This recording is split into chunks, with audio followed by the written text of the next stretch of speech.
Well, the wind, a major reason behind PG&E power shutoffs in parts of San Joaquin and Stanislaus counties. The power was turned off yesterday because of the elevated fire danger. Now, the areas impacted, you can see them there shaded in purple. Customers in parts of Sutter and Colusa counties could have their power turned off tomorrow. Nearly 60,000 PG&E customers, though, in San Joaquin County and surrounding areas have been without power since yesterday. But actually, it had nothing to do with the power shutoffs, though, that are planned. That's right. Your reporter covering San Joaquin County, Carmela Karcher, is getting answers on the power supply that left many in the dark, and really no warning there as you see that wind really whipping where you are, Carmela. Yeah, this wind is pretty incredible. Now, while some areas in Tracy and the surrounding areas are under that planned power outage because of these high winds, that high heat and low humidity, this one was unplanned. Now, we're in one of the neighborhoods here in South Tracy that was without power overnight, and many didn't understand why that happened. So residents are asking why and wondering and concerned about if this will happen again. Elizabeth Tidd relies on this oxygen tank for her to breathe. But when the power shut off in the middle of the night, she was scared for her life. I was really afraid. I thought my time had come. And I heard that voice last night. You were a swimmer at one time.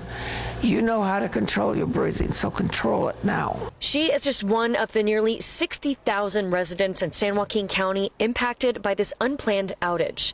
She, like her neighbors, still don't know why they were left in the dark for hours.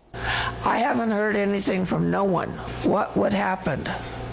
And I know I told a few people, I was told we weren't in a power outage area because I've got oxygen, so I have to know so I can make other arrangements. I took her and her neighbors' concerns to PG&E, asking why the power went out in a non-public safety power shutoff area. And there became a challenge with the local grid, those transmission lines not being available, being de-energized as part of the PSPS.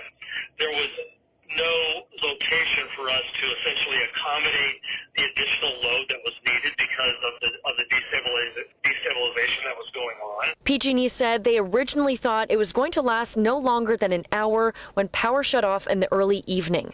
But then they realized there was a problem.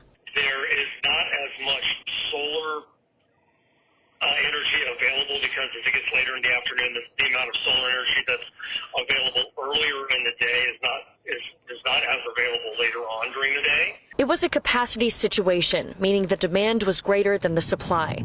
But it wasn't just the power that left residents in the dark. It was also the communication. We would like in the future to be able to provide that information much more quickly and in a much more detailed fashion. So we certainly do apologize to our customers that live in that area for not being able to get them accurate information in a timely way about what was occurring last evening.